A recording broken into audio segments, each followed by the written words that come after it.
أنذر الناس وبشر الذين آمنوا أن لهم قدم صدق عند ربهم قال الكافرون إن هذا لساحر مبين۔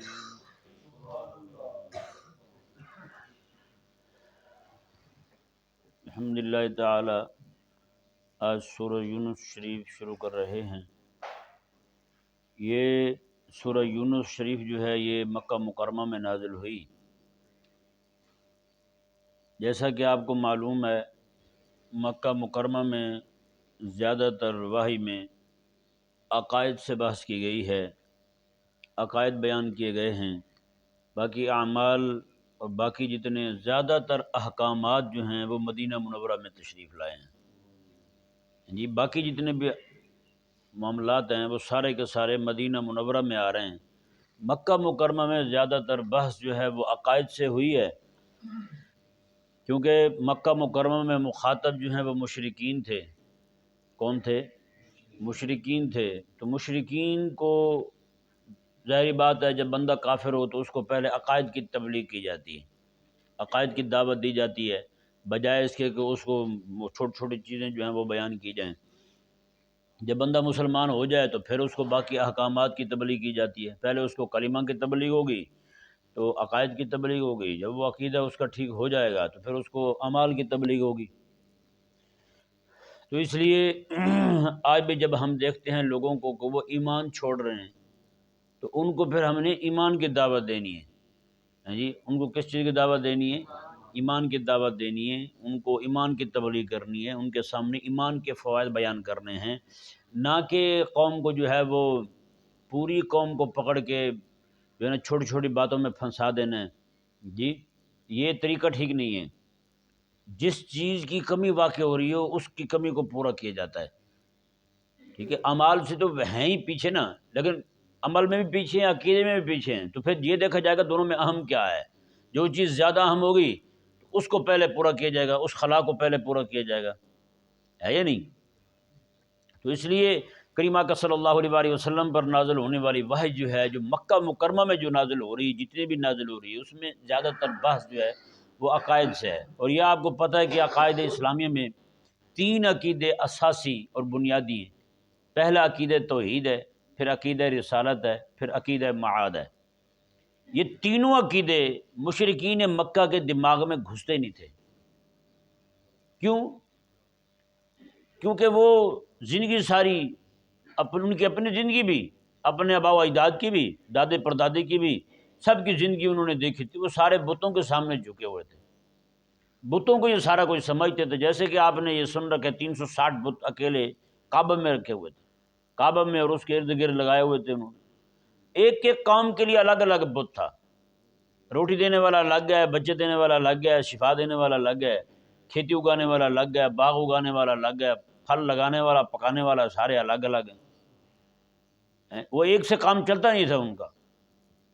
اب جن کے دلوں میں بتوں کی محبت اتنی رچ بس چکی ہو، اتنی محبت ان کے دلوں میں گھس چکی ہو، تو بتائیں وہ ایک دم سے ان کے سامنے توحید کا نعرہ لگے تو کب برداشت کریں گے؟ وہ عقیدہ توحید ان کی سمجھ میں نہیں آتا تھا، اور اسی طرح کر کے عقیدہ نبوت اور رسالت بھی سمجھ نہیں آتا تھا۔ عقیدہ رسالت جو ہے نا وہ اس بات میں حیرانگی میں مبتلا تھے کہ ایسا کیسے ہو سکتا ہے کہ بندہ جو ہے نا وہ رسول اور نبی بن جائے۔ اللہ تبارک و تعالیٰ جو ہے کسی کو نبی اور رسول بنا کے بھیج دے، یہ سمجھ میں نہیں آتا ہمارے۔ اللہ اکبر کبیرہ۔ اللہ تبارک و تعالیٰ نے انہیں ارشاد فرمایا، جیسا کہ کل کے مضمون میں بیان ہوا، فرمایا کہ لقد جاءکم رسول من انفسکم، میں رسول تشریف لے آئے ہیں، تم ہی میں سے تشریف لائے ہیں، تم ہی میں سے، انہی میں سے رسول صلی اللہ علیہ وآلہ وسلم کا تشریف لانا جو ہے اس میں بڑے فوائد تھے۔ ایک تو باہر کا بندہ ہوتا تو یہ کہتے ہیں بھائی جی اجنبی ہے، ہمیں تو اس کی اٹھ کے بیٹھک کا نہیں پتہ، ہمیں تو اس کی چال چلن کا نہیں پتہ، ہمیں تو اس کے اخلاق اور آداب کا نہیں پتہ، پتہ نہیں کون ہے کون نہیں ہے، ہمیں تو اعتماد ہی نہیں ہے، ادھر ہی آیا ہے اچانک اور آگے کہنے لگے میں اللہ تعالیٰ کا رسول ہوں۔ اللہ اکبر کبیرہ۔ خلاق کائنات نے حبیب کریم علیہ الصلوۃ والسلام کی ولادت بعد سعادت کا شرف جو ہے وہ بھی وہیں پہ مکہ کو عطا فرمایا۔ مکہ میں حضور پیدا ہو رہے ہیں، مکہ والوں میں ہی آقا علیہ السلام رہے، 40 سال پورے وہاں پہ آقا علیہ السلام رہے۔ اتنے سالوں کے بعد جا کر کے آقا علیہ السلام نے فرمایا کہ بتاؤ میں تمہیں کہہ دوں پیچھے سے لشکر آ رہا ہے تم پہ حملہ کرنے والا ہے۔ دیکھیں بیچ میں رہ کے کیسا آقا علیہ السلام نے اپنا کردار، اپنے اخلاق، اپنے آداب منوایا ان کو۔ میں کہہ دوں کہ پیچھے سے لشکر آ رہا ہے تم پہ حملہ کرنے والا ہے، انہوں نے کہا ہم دیکھ رہے ہیں نظر آ رہا ہے کہ کوئی نہیں ہے، لیکن آپ کہہ رہے ہیں تو پھر آ رہا ہوگا، بتائیں نا۔ اب اتنا اعتماد جو ہے، کیا ان کو تب بھی ہوتا کہ آقا علیہ السلام کسی اور علاقے میں رہنے والے ہوتے، ایک دم سے آتے اور آ کر کے انہیں کہتے، وہ کہتے بھئی ہم تو آپ کو جانتے نہیں ہیں، لیکن قربان جائیں کریم آقا علیہ السلام کی عظمت و شان پر 40 سال ان کے بیچ میں گزارنے کے بعد جب سب لوگوں کو آقا صلی اللہ علیہ وآلہ وسلم کے اخلاق پر اور آقا علیہ السلام کی امانت، دیانت، صداقت ہر طرح کی، یہاں تک دیکھ رہے ہیں جب آقا علیہ السلام ہجرت کرنے لگے ہیں پورا مکہ حضور سے لڑتا ہے، لیکن امانت پھر بھی حضور کے پاس ہی رکھتے ہیں، امانتیں پھر بھی حضور کے پاس رکھتے ہیں۔ انہیں پتہ ہے بھی یہاں پہ بات جو ہے وہ دائیں بائیں نہیں ہوگی، بات آگے پیچھے نہیں ہوگی، کہیں کوئی چیز جو ہے نا ہماری ادھر ادھر نہیں ہوگی۔ تو اس طرح کر کے کریم آقا صلی اللہ علیہ وآلہ وسلم کو اللہ تبارک و تعالی نے ان کے معاشرے میں رکھا۔ میں کہ کوئی اور ہوتا، کہیں اور سے آتا، تمہیں اعتماد ہی نہ ہوتا۔ اور دوسرا یہ کہ اللہ تبارک و تعالی نے فرمایا کہ اگر میں نبی بھیج دیتا تو اس کا تمہیں سمجھانے میں مشکل ہوتا، وہ تمہیں کیسے سمجھاتا؟ وہ تمہیں سمجھاتا بھی تو پھر وہ ظاہری بات ہے وہ انسانی صورت میں آتا، انسانی صورت میں آ کر کے تمہارے سامنے ظاہر ہوتا، ظاہر ہو کے پھر تمہیں سمجھاتا۔ تو میں کہ پھر جب فرشتے نے آ کے انسانی صورت میں ظاہر ہونا تھا، پھر تمہیں آ کے بتانا تھا، تو میں اتنے تکلف سے بہتر یہی نہیں کہ میں اپنے حبیب کو ہی نبی بنا کے تمہارے سامنے کھڑا کر دوں۔ اللہ اکبر کبیرہ۔ تو یہ جو دو عقیدے ہو گئے، عقیدہ توحید بھی سمجھ نہیں آیا ان کو، عقیدہ رسالت بھی سمجھ نہیں آیا ان کو، اور آگے آگے عقیدہ معاد سب کو سامنے دیکھتے تھے کہ ایک ایک آدمی جو ہے وہ ذرہ ذرہ بن رہا ہے، مر گیا، کروڑوں حصے بن گئے ان کے جسم کے، ٹکڑے ٹکڑے ہو گئے، کوئی چیز سلامت نہیں رہی۔ تو کہتے تھے یہ دماغ میں نہیں آتا کہ کیسے انسان دوبارہ کھڑا ہو جائے گا، ہم نہیں مانتے اس بات کو۔ اللہ اکبر کبیرہ۔ تو اس طرح کے اشکالات پیش کرتے تھے۔ اللہ کے کائنات نے ان تینوں عقیدوں پر، عقیدہ توحید پر، عقیدہ رسالت، نبوت اور رسالت پر، اور عقیدہ معاد پر، یعنی کہ قیامت کے دن اٹھنے پر، دوبارہ لوٹنے پر، ان تینوں عقیدوں پر اللہ تبارک و تعالی نے جتنی بھی صورتیں مکہ مکرمہ میں نازل، کیونکہ یہ صورت یونس جو ہے یہ مکہ مکرمہ میں نازل ہوئی، تو اللہ تبارک و تعالی نے اس سورۃ مبارکہ میں بھی یہی مضامین بیان فرمائے۔ اور پھر مزے کی بات دیکھیں، اللہ تبارک یہ آیہ مبارکہ میں بھی اللہ تبارک و تعالی نے فرمایا تنذیر، انذار اور تبشیر، دو باتیں جو ہیں اللہ تبارک و تعالی نے حبیب کریم علیہ السلام کو فرمائی۔ میں حبیب پیارے یہ تینوں عقیدے بیان فرمائے آپ، اور اس کے بعد آپ جو ہیں وہ تنذیر، انذار بھی فرمائیں، تبشیر بھی فرمائیں۔ انذار کیا ہے اور تبشیر کیا ہے؟ انذار یہ ہے کہ ان کو آپ بتائیں کہ لوگوں یہ تینوں عقیدے مان لو، اللہ تبارک و تعالیٰ کی توحید کو، میری نبوت اور رسالت کو، اور قیامت کے دن اٹھنے کو، یہ عقیدے تم مان لو، کیونکہ یہ اساسی عقائد ہیں، ان کا ذکر آگے تو باقی سارے ان کے بیچ میں آ گئے۔ تو فرمایا کہ ان عقائد کو مان لو، اگر تم ایمان لے آتے ہو تو پھر تمہارے لیے جنت ہے، یہ تبشیر ہے، خوشخبری سنائی جا رہی ہے، اگر تم مان لیتے ہو تو پھر یہ انعام ہے تمہارے لیے۔ اور فرمایا کہ انذار کیا ہے، اگر تم نہیں مانو گے تو فرمایا کہ پھر کیا ہوگا، پھر اللہ تبارک و تعالیٰ نے ان کے قصے بیان فرمائے جن قوموں پر اللہ تعالیٰ کے عذاب آئے تھے، ان کے عذابوں کا ذکر کیا۔ میں کہ دیکھو نوح علیہ السلام کی قوم کے ساتھ کیا ہوا، شعیب علیہ السلام کی قوم کے ساتھ کیا ہوا، ہود علیہ السلام کی قوم کے ساتھ کیا ہوا، صالح علیہ السلام کی قوم کے ساتھ کیا ہوا، حضرت لوط علیہ السلام کی قوم کے ساتھ کیا ہوا۔ اللہ تبارک و تعالیٰ نے پھر ساری باتیں جو ہیں ان کے سامنے رکھی، میرے کریم آقا صلی اللہ علیہ وآلہ وسلم کی زبان اقدس سے رب بیان فرما رہا ہے ان کے سامنے۔ میں کہ یہ دیکھو یہ باتیں ہوئی ہیں ان کے ساتھ، اگر تم نے بھی نہیں مانا تو حشر تمہارا بھی وہی ہونے والا جو ان کے ساتھ ہوا ہے، بتائیں۔ تو یہ اللہ تبارک و تعالی نے عقائد جو ہیں وہ بیان فرمائے۔ یہاں پر اللہ تبارک و تعالی نے ارشاد فرمایا الف لام را، فرمایا کہ یہ حروف مقطعات میں سے ہے، اس پر بہت مرتبہ گفتگو ہو چکی ہے۔ میں تلک آیات الکتاب الحکیم، میں کہ یہ جو قرآن کریم آپ پر نازل ہو رہا ہے نا، یہ کتاب جو آپ پر نازل ہو رہی ہے یہ کتاب حکیم ہے۔ کیا ہے؟ حکیم ہے، حکمت والی کتاب ہے۔ اس کے الفاظ اس کے معانی، اس کے مفاہیم، فرمایا کہ یہ سارے کے سارے مضبوط ہیں، اور اس میں جو کچھ قصے بیان ہو رہے ہیں، جو چیزیں بیان ہو رہی ہیں، فرمایا اللہ تبارک و تعالیٰ نے جو چیزیں بیان ہو رہی ہیں وہ بھی ساری کی ساری صدق کے ساتھ موصوف ہیں، صدق کے ساتھ موصوف ہیں، ساری باتیں سچی ہیں۔ ہم آدم علیہ السلام کا قصہ بیان کریں، نوح علیہ السلام کا قصہ بیان کریں، ابراہیم علیہ السلام کا قصہ بیان کریں، بس سارے کے سارے صدق کے ساتھ موصوف ہیں۔ اللہ اکبر کبیرہ۔ یہ حکیم کا معنی اور مفہوم ہے کہ اس کے الفاظ بھی مضبوط ہیں، اس کے معانی بھی مضبوط ہیں جی، اور اس کے ساتھ ساتھ اس میں جو کچھ بیان ہو رہا ہے وہ بھی سارے کا سارا صدق کے ساتھ موصوف ہے۔ ہاں، اس میں کوئی دوسری بات نہیں ہے۔ آگے اللہ تبارک و تعالیٰ نے ان کو جواب دیا، میں اکان للناس عجبا ان اوحینا الی رجل منہم، میں کیا ان لوگوں کو اس بات پر حیرانگی ہو رہی ہے کہ ہم نے انہی میں سے ایک مرد پر وحی کر دی ہے، ہم نے حبیب کریم علیہ السلام وحی فرما دی ہے، وہ انہی میں سے ہیں، انہی کے علاقے میں سے ہیں، یہیں کے رہنے والے ہیں، میں اس بات پر ان کو حیرانگی ہو رہی ہے کہ ایک بندے پر کیسے وحی آ گئی ہے، اور وہ بھی ہم ہی میں سے۔ اللہ اکبر۔ اور وحی کیا کی اللہ تعالیٰ نے؟ اللہ اکبر۔ اللہ تعالیٰ نے ان انذر الناس وبشر الذین آمنوا، وحی ہم نے یہ کی ہے کہ حبیب آپ لوگوں کو ڈر سنائیں ہیں جی، جو نہیں ماننے والے اور جو ماننے والے مومنین ہیں ان کو آپ خوشخبری سنائیں، ان کو آپ خوشخبری سنائیں۔ یہاں بھی دیکھیں ڈر کا ذکر پہلے آیا ہے، خوشخبری کا ذکر بعد میں آیا ہے، ڈر کا ذکر پہلے آیا، خوشخبری کا ذکر بعد میں آیا۔ اللہ تعالیٰ نے فرمایا کہ ہم نے یہ وحی کی ہے اپنے حبیب کریم علیہ السلام کو کہ آپ جو لوگ ڈرنے والے ہیں نا، جو لوگ کفر پر اڑے ہوئے ہیں، ان کو آپ ڈر سنائیں جہنم کا، اور ان کو آپ ان لوگوں کے قصے سنائیں جن پر عذابات آئے، جو عذاب میں مبتلا ہوئے ان کے قصے سنائیں اور ڈرائیں ان کو جی۔ اور فرمایا کہ جو لوگ ایمان لانے والے ہیں ان کو آپ خوشخبری سنائیں۔ خوشخبری کس چیز کی سنائیں؟ ان لہم قدم صدق عند ربہم، کہ ان کے لیے ان کے رب کے ہاں بڑا اونچا درجہ ہوگا، قدم صدق ہے جی، ان کے لیے ان کے رب کے ہاں بڑا اونچا منصب ہوگا، بڑا اونچا مقام ہوگا رب کے ہاں۔ اللہ اکبر کبیرہ۔ یہ بات کو یہاں روک کے یہ ذرا سماعت فرمائیں کہ اللہ تبارک و تعالیٰ دو چیزوں کا ذکر ہوا، ایک ہے انذار اور ایک ہے تبشیر، کہ ڈر سنانا ہے ان کو اور خوشخبری سنانی ہے ان کو، ہاں جی۔ اللہ اکبر۔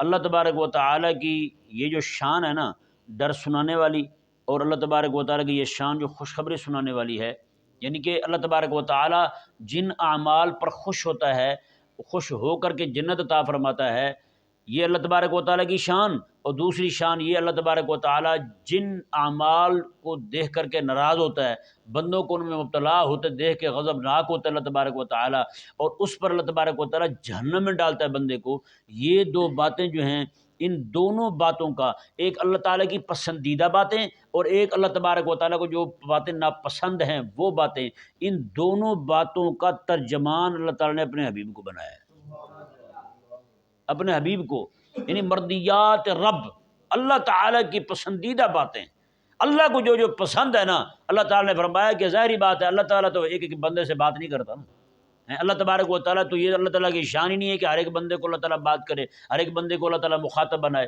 اللہ تبارک و تعالیٰ نے اپنے حبیب کریم علیہ السلام کو اپنا ترجمان اور اللہ تعالیٰ نے اپنا نمائندہ بنایا ہے۔ حبیب کریم علیہ السلام کو، میرا حبیب جو ہے وہ تمہیں بتائے گا مجھے کیا پسند ہے، میرا حبیب تمہیں بتائے گا مجھے کیا ناپسند ہے، میرا حبیب تمہیں بتائے گا کس بات پر راضی ہو کہ میں جنت دے دیتا ہوں، میرا حبیب تمہیں بتائے گا کس بات پہ ناراض ہو کہ میں جہنم ڈال دیتا ہوں۔ اس سے اندازہ لگا سکتے ہیں کہ رب کی مرضی کے ترجمان حبیب کریم علیہ السلام۔ اللہ اکبر کبیرہ۔ آگے دیکھیں جی، اللہ اکبر۔ یہ سننے کے بعد کافروں نے کیا کہا؟ قال الکافرون ان ھذا لساحر مبین، کافروں نے کہا یہ تو بھئی کھلا جادوگر ہے، نعوذ باللہ من ذالک۔ انہوں نے آقا علیہ السلام کے بارے میں کہا۔ اب یہ تھوڑی سی میں اس پہ گفتگو کرنا ضروری جانتا ہوں کہ تھوڑا سا فرق واضح ہو جائے جادوگروں میں اور اللہ تبارک و تعالیٰ کے پاک نبیوں میں جی۔ ظاہری بات ہے جادوگر جو ہے وہ کیا کرتے ہیں؟ وہ شوبدہ دکھاتے ہیں۔ کیا دکھاتے ہیں؟ شوبدہ دکھاتے ہیں۔ جادوگر کو شوبدہ باز کہتے ہیں، اور جو جادوگری ہے ان کا جو یہ عمل ہے اس کو شوبدہ کہتے ہیں، یہ شوبدہ بازی کہتے ہیں۔ شوبدہ بازی کیا چیز ہے؟ شوبدہ بازی آپ کو پتہ ہے کہ باطل چیز کو حق بنا کے پیش کرنا، باطل چیز کو حق بنا کے پیش کرنا، اور غیر موجود کو موجود کر کے دکھا دینا۔ وہ غیر موجود کو موجود کیسے کر کے دکھاتے ہیں؟ وہ غیر موجود جو ہے وہ غیر موجود نہیں ہوتی، وہ موجود ہوتی ہے، اور اس کے لیے لوگوں کے دماغ پر اور ان کی آنکھوں پر پردہ ڈال دیتے ہیں، یعنی ایسا وہ عمل کرتے ہیں کہ لوگوں کے ان کے جناب نظر بند کر دیتے ہیں اور ان کا دماغ بند کر دیتے ہیں، معاف کر دیتے ہیں۔ تو اس طرح کر کے وہ باطل پر حق کا غلاف چڑھا کے لوگوں کو دکھا دیتے ہیں۔ لوگ کہتے ہیں یار واہ، ہاتھ خالی رہا، ایک دم سے ہاتھ میں انڈا آ گیا۔ اب وہی اتنا ہی وہ کاریگر ہے، ایک دم سے ہاتھ میں انڈا آ جاتا ہے، وہ گھر میں بیٹھ کے انڈے نکال کے اپنے ہاتھ سے کھاتا کیوں نہیں ہے؟ وہ باہر گلی میں کھجل و خوار ہو رہا ہے یا نہیں؟ کبھی میلوں میں جائیں گے، کبھی چوکوں میں جائیں گے، جا کے شور ڈال دیں گے، بھی نیولا اور سانپ دونوں کی لڑائی ہونے والی ہے۔ قوم بیچاری 3 گھنٹے کھڑی رہے گی، پتہ بھی ہے ابا نے بھی دیکھا تھا یہ دونوں نہیں لڑے تھے، دادا نے بھی دیکھا تھا دونوں نہیں لڑے تھے، ہم بھی کئی بار دیکھ چکے ہیں نہیں لڑے، لیکن کیا ہے پھر بھی قوم کھڑی ہو جاتی ہے سننے کی، یار ہو سکتا ہے اس بار لڑ پڑے، ہے یا نہیں ایسا؟ لوگ کھڑے ہو جاتے ہیں، وہ 3 گھنٹے کھڑے رہیں گے، کسی کو نہ تکلیف ہوگی، نہ اس کو گرمی لگے گی، نہ کچھ اور ہوگا۔ تو جادوگر جو ہے نا، اس میں فرق کیسے کریں گے؟ اللہ تبارک و تعالیٰ کے پاک پیغمبر کے ہاتھ سے ظاہر ہونے والے معجزہ میں، اللہ تعالیٰ کے ولی جو ہیں ان کے ہاتھ سے ظاہر ہونے والی کرامت میں، اور ان جیسے شعبدہ بازوں کی شعبدہ بازی میں کیا فرق ہوگا؟ وہ فرق جو ہے نا وہ صرف ایک ہی چیز سے ہوگا، ان کی زندگی سے فرق ہوگا، ان کے اخلاق، کردار، اعمال سے فرق ہوگا۔ آپ دیکھتے ہیں جادوگروں کو، ان کا مقصد کیا ہوتا ہے؟ یہ سارا کچھ دکھا کے آخر میں کیا کرتے ہیں؟ کولا اٹھا کے پیسے اکٹھے کرتے ہیں، ہے یا نہیں؟ برتن اٹھا کے پیسے اکٹھے کرتے ہیں۔ لیکن جب کہ اللہ تبارک و تعالیٰ کے پاک پیغمبر جو ہیں ان کی زندگی ایسی پاکیزہ ہوتی ہے، اللہ اکبر، وہ چیز مانگنا تو دور کی بات ہے، ذہن میں بھی نہیں لاتے یہ بات۔ سورہ یاسین میں اللہ تعالیٰ نے اتبعوا، میں کہ تم اس کی پیروی کرو، من لا یسألکم اجرا، جو تم سے اجر نہیں مانگتا، جو تم سے کچھ مانگتا نہیں ہے، اس کی پیروی کرو۔ یعنی قرآن کیا کہہ رہا ہے؟ کس کی پیروی کرنی ہے؟ جو مانگتا نہیں ہے تم سے۔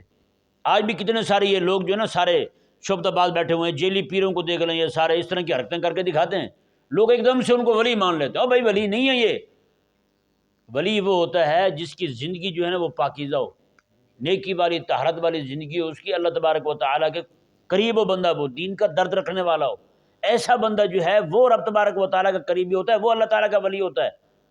کیا خیال ہے؟ اللہ تبارک و تعالیٰ کے ولی کے لیے کرامت کا ہونا ضروری ہے؟ کوئی ضروری نہیں، بلکہ ہمارے تو شیوخ یہ بھی فرماتے ہیں کہ ولی کو یہ بھی پتہ ہونا ضروری نہیں ہے کہ میں اللہ کا ولی ہوں۔ کتنے سارے اللہ تعالیٰ کے اولیاء ایسے گزرے ہیں اور ایسے اولیاء ہیں جن کو خود پتہ نہیں ہے کہ ہم اللہ تعالیٰ کے ولی ہیں، لیکن اللہ تبارک و تعالیٰ نے ان کو شرف ولایت عطا فرما رکھا ہے۔ بتائیں، تو یہ بات جو ہے وہ انتہائی ضروری ہے۔ اب شعبدہ بازوں میں شعبدہ باز یہ ہوتے ہیں، یہ انتہا قسم کے لالچی، انتہا درجہ کے گھٹیا قسم کے لوگ، لیکن اللہ تبارک و تعالیٰ کے پاک پیغمبر جو ہوتے ہیں، اللہ اکبر، یہ جھوٹے بھی ہوتے ہیں شعبدہ باز۔ اللہ تعالیٰ کے پاک پیغمبر جو ہوتے ہیں وہ جناب 40 سال امت قوم میں گزارنے کے بعد قوم کو کہتے ہیں، کافروں کو کہیں، ابو جہل کو کہیں، ابو لہب کو کہیں، ہاں بھی بتاؤ میں جو کہوں مانو گے تم؟ انہوں نے کہا دیکھ رہے ہیں نظر نہیں آ رہا، پھر بھی آپ کہتے تو مان جاتے ہیں۔ کردار یہ ہوتا ہے۔ اور دوسری بات یہ ہے کہ ان کے جو شعبدہ بازی یہ دکھاتے ہیں جادوگر، ان کی شعبدہ بازی کا مقصد جو ہے نا وہ صرف اور صرف پیسے بٹورنا ہوتا ہے۔ کیا ہوتا ہے؟ پیسے بٹورنا ہوتا ہے۔ رب تبارک و تعالیٰ کے پاک پیغمبر جو معجزہ دکھاتے ہیں ان کا مقصد جو ہے نا معجزہ دکھا کے رب تبارک و تعالیٰ کی قدرت کا، طاقت کا اظہار کر کے بندوں کو رب سے جوڑنا ہوتا ہے، اور کوئی مقصد نہیں۔ تو مکے کے کافروں نے کیا کہا آقا علیہ السلام کو؟ انہوں نے کہا یہ تو کھلا جادوگر ہے۔ اللہ اکبر، انہوں نے کہا جو بندہ ان کا کلام سنتا جاتا ہے نا وہ اس کا دماغ معاف ہو جاتا ہے، اس کی آنکھیں جو ہے نا بالکل چندھیا جاتی ہیں۔ ایسا کلام ہم نے کسی سے سنا نہیں ہے، ایسی باتیں کسی کی سنی نہیں ہیں، ایسی باتیں ہمارے ذہن میں آئی نہیں ہیں۔ بڑے بڑے شاعروں کو ہم نے سنا، بڑے بڑے شاعر ہمارے معاشرے میں موجود ہیں، لیکن اللہ اکبر اس بندے کی باتیں جو ہے نا یہ دماغوں کو معاف کر رہا ہے۔ بڑے بڑے دنا بندے اس کی بات سنتے ہیں، اس کے گرویدہ ہو جاتے ہیں، اس کے غلام ہو جاتے ہیں۔ ابو بکر گھٹ سیاںا تھا، عمر جو ہے وہ کیسا دنا بندہ تھا، ہیں جی، اور حضرت امیر حمزہ رضی اللہ تعالیٰ کیسے بندے تھے، فلاں فلاں فلاں فلاں، اور علی رضی اللہ تعالیٰ جو باب العلم ہے، علم کا دروازہ علی جو ہے، وہ سارے جو بھی ان کی باتیں سنتا ہے انہی کے ساتھ کیا ہوتا جاتا ہے، یہ تو کھلا جادو کر رہے ہیں ہم پر۔ یہ تو جادو ہے ان کا۔ اللہ اکبر کبیرہ۔ خلاق کائنات نے ارشاد فرمایا کہ یہ جادو نہیں ہے، یہ میرا اتارا ہوا کلام ہے، جس کے ٹکر کا کلام لا ہی نہیں سکتا کوئی۔ بتائیں، اللہ اکبر کبیرہ۔ فرمایا رب تبارک و تعالیٰ نے یہ کچھ تھوڑا سا فرق میں نے اپنی کم علمی کی بنا پر واضح کیا آپ کے سامنے، اور یہی فرق جو ہے آپ ولی کی کرامت میں اور جادوگر کی جادوگری میں، اور سچے ولی کی کرامت میں اور جاہل جو ہے نا بندہ جو کرامتیں دکھا رہے ہیں اور ویڈیو پہ آ کر دکھا رہے ہیں، میڈیا پہ آ کر دکھا رہے ہیں، ان میں بھی آپ فرق کر سکتے ہیں بالکل۔ جی، مردہ مرغے کو وہ بھی زندہ کر لیتے ہیں، مردہ مرغے کو یہ بھی زندہ کر رہے ہیں، دونوں میں زمین آسمان کا فرق ہے۔ ہاں جی، وہ مردہ مرغہ زندہ کر کے دکھائے گا، ہندو کئی سارے کر رہے ہیں اس طرح کی حرکتیں۔ ہاں جی، مرغے کو ذبح کر کے اس کے پر کھم شم ہر چیز ملا کے رگڑ کے اس کو پھر دوبارہ زندہ کر کے دکھا دیا اس نے۔ یہ ٹی وی پہ نیٹ پہ موجود ہے یہ ویڈیو۔ ہاں جی، اور ایک طرف ہمارے شعبد آباد ہیں، وہ بھی اس طرح کا کام کر کے دکھا رہے ہیں۔ تو بھائی ان کے مقصد کو دیکھیں گے، یہ کر کے دکھانے کا مقصد کیا ہے ان کا؟ ہاں جی، اور یہ دنیاوی محنت ہے، جو بھی بندہ محنت کرتا ہے، چلے کرتا ہے، اس طرح کرتا ہے، اللہ تبارک و تعالیٰ تاثیر پیدا کر دیتا ہے۔ جیسے ڈاکٹر ہیں، ہاں جی، ان کی دوائی میں اثر آ جاتا ہے، اللہ تبارک و تعالیٰ عطا فرما دیتا ہے۔ ظاہری بات ہے ہندو بھی حکیم ہیں، ڈاکٹر ہیں، وہ بھی دوائیاں دیتے ہیں، مریض ان کے بھی ٹھیک ہو جاتے ہیں، مسلمانوں کے مریض بھی ٹھیک ہو جاتے ہیں۔ تو اب کیا خیال ہے جس کی پیناڈول کھانے سے بندے کو آرام آ جائے تو بندہ اس کو ولی مان لے؟ نہیں بھی، ایسی بات نہیں ہے۔ اللہ اکبر کبیر۔ اللہ تبارک و تعالیٰ ہمیں یہ فرق سمجھنے کی توفیق عطا فرمائے۔ جس کے جادو، جس کے تعویذ کے، جس کے پھوکے سے ہماری داڑھ کا درد ٹھیک ہو جائے نا، ہم اس کو پکا ولی مان لیتے ہیں۔ نہیں بھائی، وہ پکا ولی، وہ کچا بھی نہیں ہو سکتا، ضروری نہیں ہے کہ وہ ولی بھی ہو۔ یہاں پہ سکھ بیٹھا ہے، سکھ ہے یہاں شیخ پورے کے علاقے میں، وہ تعویذ دیتا ہے جی، بڑے گارنٹی والے تعویذ دیتا ہے۔ ہاں جی، جس کام کے لیے تعویذ دیتے تھے بندہ ٹھیک ہو جاتا ہے، لیکن اس کے پاس زیادہ رش جو ہے ہمارے مسلمانوں کا ہوتا ہے، خواتین کا زیادہ رش ہوتا ہے وہاں، عورتیں زیادہ جاتی ہیں وہاں۔ بھئی یہ جو ہے نا، اتنا بھی بندہ اندھا نہ ہو جائے کہ قرآن رب کا ہو، ہاں جی، بندہ لکھوانے کسی کافر کے پاس چلا جائے، اس سے بڑھ کر اور ظلم کیا ہوگا؟ یہ تو جناب نعوذ باللہ قرآن کی توہین پر کافروں کو خود راضی کر رہے ہیں۔ ٹھیک ہے جی، کریں آپ، ہم آپ سے لیں گے، خریدیں گے۔ یعنی وہ سودا جو رب نے دیا ہو، وہ چیز جو اللہ تعالیٰ نے عطا فرمائی ہو، تو وہ ہم خریدیں جا کے سکھوں سے، وہ جا کے لیں ہم نصرانیوں سے، وہ جا کے لیں ہم یہودیوں سے۔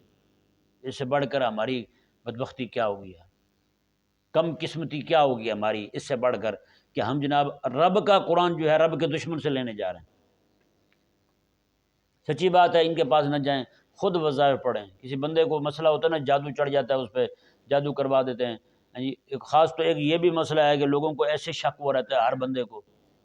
ایک خاتون آئی بوڑھی میرے پاس، 70 سال عمر تھی ان کی، ہاں جی 70 سال عمر تھی، تو مجھے کہنے لگے مجھ پہ جادو ہو گیا ہے۔ میں کہا اماں ہوا کیا ہے؟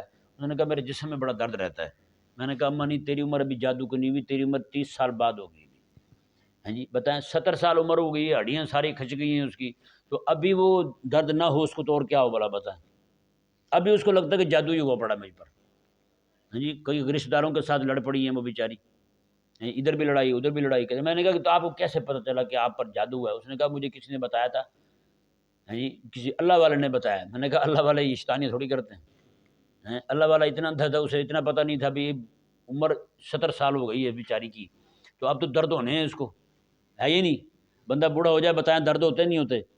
رات کو نیند نہیں آتی ان کو بیچاروں کو، رات کو گولیاں کھا کے سوتے ہیں۔ تو یار نہ کریں اس طرح، ہر بندے کو شک پڑا ہوا ہے مجھ پہ جادو ہوا ہے۔ اتنے بندے فارغ بیٹھے ہوئے ہیں یار، ہر بندے جادو کروا رہا ہے۔ جس بیچاری عورت نے کبھی جادوگر کا منہ نہ دیکھا ہو اس پہ بھی شک ہوتا ہے ان کو۔ نہ کریں، اللہ تبارک و تعالی۔ ہاں، اور ایسے معاملات بہت سارے ہیں بھی، تو ان لوگوں کے لیے، کیونکہ ایسی بات ہے بھی، ہوتی بھی ہے، لیکن ہر جگہ بھی نہیں ہوتی، ہوتی ضرور ہے، جادو ہوتا ہے۔ تو اس لیے ہمیں بھی چاہیے کہ ہم وہ وظائف اپنائیں جو میرے آقا علیہ السلام نے عطا فرمائے، ہاں جی وہ وظائف جو ہے نا، اس طرح کے شغلی وظائف جو ہے نا، ان سے ذرا پرہیز کریں۔ پیر صاحب کی کھوتی رات کو نہیں سوتی، پھوکا مار دیں ٹھیک ہو جائیں گے۔ میں کہا پیر دی کھوتی جی آپ نہیں سوتی، وہ وظیفے نال میں کی ٹھیک ہونا ہے نا؟ اس طرح کے وظائف بتائے جا رہے ہیں، اللہ تعالیٰ رحم فرمائے۔ سچی بات ہے، جو بندہ نا اللہ تبارک و تعالیٰ کی عطا کردہ نسخہ شفا سے منہ پھیرتا ہے نا، اور پھر بندہ اسی طرح کی چیزوں میں منہ مارتا ہے، پھر بندے کو حق کا راہ سجھائی نہیں دیتا۔ تو اس طرح وظیفہ کیا ہے جی جو اللہ نے عطا فرمایا ہے؟ وہ ہے جی سورۃ فلق اور سورہ ناس۔ یہ جادو کا توڑ ہے جی، جادو کا توڑ ہے جی۔ آپ پہ جادو ہو چکا ہے نا، جادو چاہے اثر مکمل ختم نہ بھی ہو لیکن اتنا ضرور ہوگا کہ بہت زیادہ اس کا اثر دفع ہو جائے گا، اور باقی جتنے کرنے والے ہوں گے وہ نہیں کر پائیں گے، ٹھیک ہے نا۔ آپ جو ہے نا، میں اپنی طرف سے اجازت دیتا ہوں، مجھے بہت سارے شیوخ کی طرف سے اجازت ہے، حضرت سیدنا شیخ الامام عبد القادر جیلانی رضی اللہ تعالیٰ عنہ کے سارے وظائف کی اجازت ہے مجھے، ہاں جی۔ حضرت خواجہ معین الدین چشتی، شیخ شہاب الدین سہروردی رحمہ اللہ، جتنے وظائف پڑھتے تھے سب کی اجازت ہے، تو میں آپ کو اجازت دیتا ہوں آپ سورہ فلق اور سورہ ناس، یہ دو صورتیں جو ہے نا کوشش کریں زیادہ، آپ کہتے ہیں جتنا میٹھا ڈالیں اتنا رنگ زیادہ چڑھتا ہے، مزہ زیادہ آتا ہے، تو پھر چاروں کو آپ 11 بار، صبح بھی 11 بار، شام کو بھی پڑھیں، انشاءاللہ عز و جل ہر طرح کی اس طرح کی آفات دفع ہو جائیں گی۔ اللہ تبارک و تعالیٰ اس بندہ مومن کی خود حفاظت فرماتا ہے۔ ہاں، اللہ تبارک و تعالیٰ سمجھنے کی توفیق عطا فرمائے۔